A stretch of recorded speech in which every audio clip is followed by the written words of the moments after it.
നമസ്കാരം. Penta daily market summary റിപ്പോർട്ടിലേക്ക് എല്ലാവർക്കും സ്വാഗതം. ഇന്ന് നിഫ്റ്റിയും സെൻസെക്സും പോസിറ്റീവിൽ ക്ലോസ് ചെയ്ത് 26,053 നിഫ്റ്റി ക്ലോസ് ചെയ്തത്.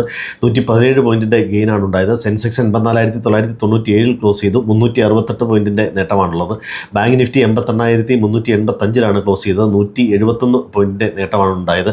നിഫ്റ്റിക്കും സെൻസെക്സിനും വേണ്ട 1% പോസിറ്റീവായിട്ട് ക്ലോസ് ചെയ്യാൻ സാധിച്ചു. BSE small cap 0.56%, mid cap 0.68% പോസിറ്റീവായിട്ട് ക്ലോസ് ചെയ്തു. Energy, metal, media, FMCG, pharma, IT, reality, financial service, bank എന്നിവയെല്ലാം പോസിറ്റീവിലാണ് ക്ലോസ് ചെയ്തത്. നിഫ്റ്റി ഓട്ടോ മാത്രമാണ് ഇന്ന് നെഗറ്റീവിൽ ക്ലോസ് ചെയ്തത്. പ്രധാനമായിട്ടും അമേരിക്കയുടെ ഫെഡിൻ്റെ മീറ്റിങ്ങിൻ്റെ ഔട്ട്കം ഇന്ന് പുറത്തു വരും. എല്ലാവരും റേറ്റ് കട്ടാണ് പ്രതീക്ഷിക്കുന്നത്. അമേരിക്കൻ മാർക്കറ്റും കാര്യമായ രീതിയിൽ തന്നെ പ്രതീക്ഷിക്കുന്നു. അതുകൊണ്ട് അമേരിക്കൻ മാർക്കറ്റുകളെല്ലാം ഓൾ ടൈം ഹൈ ലെവലിൽ തന്നെയാണ് ട്രേഡ് ചെയ്യുന്നത്. അമേരിക്കയിൽ വരുന്ന ഏണിങ്സ് പ്രതീക്ഷിച്ചതിലും മികച്ച രീതിയിലാണ് വരുന്നത്.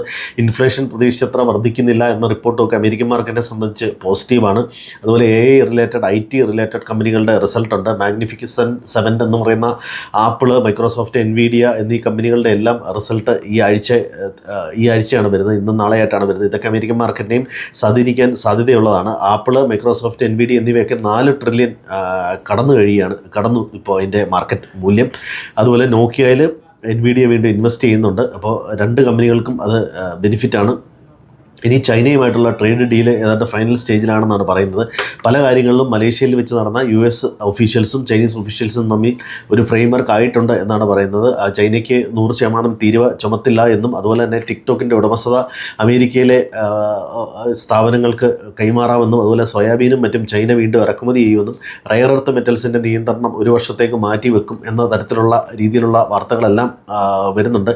അപ്പോൾ ഇതൊക്കെ മാർക്കറ്റിന് പോസിറ്റീവാണ്. അതുപോലെ ഏഷ്യൻ വിപണികളും പോസിറ്റീവാണ്. ജപ്പാനുമായിട്ട് നല്ല രീതിയിലുള്ള ഡീലുകളൊക്കെ നടക്കുന്നുണ്ട്. റയർ എർത്ത് മെറ്റൽസിൻ്റെ കാര്യത്തിലും അതുപോലെ ജപ്പാൻ ആയുധം ഇറക്കുമതി ചെയ്യുന്ന കാര്യത്തിലും ജപ്പാൻ അമേരിക്കയിൽ ഇൻവെസ്റ്റ് ചെയ്യുന്ന കാര്യത്തിലുമൊക്കെ തീരുമാനമായിട്ടുണ്ട്. അപ്പോൾ പൊതുവെ വിപണികൾക്കെല്ലാം ഒരു പോസിറ്റിവിറ്റി നിലവിലുണ്ട്. അതുപോലെ സെബി ഈ മ്യൂച്വൽ ഫണ്ടിൻ്റെ ഫീസിൻ്റെ സ്ട്രക്ചറുമായിട്ട് ബന്ധപ്പെട്ട് പുതിയ റൂള് വരുന്നു. അതിനുള്ള ഒരു കൺസൾട്ടേഷൻ പേപ്പർ മൂവ് ചെയ്തിട്ടുണ്ട്. അതുപോലെ ഇന്ത്യയിൽ IIP ഡേറ്റ വന്നത് പോസിറ്റീവാണ്. മാർക്കറ്റിനെ സംബന്ധിച്ചിടത്തോളം പോസിറ്റീവ് ഡേറ്റകളാണ് ഇപ്പോൾ വരുന്നത്.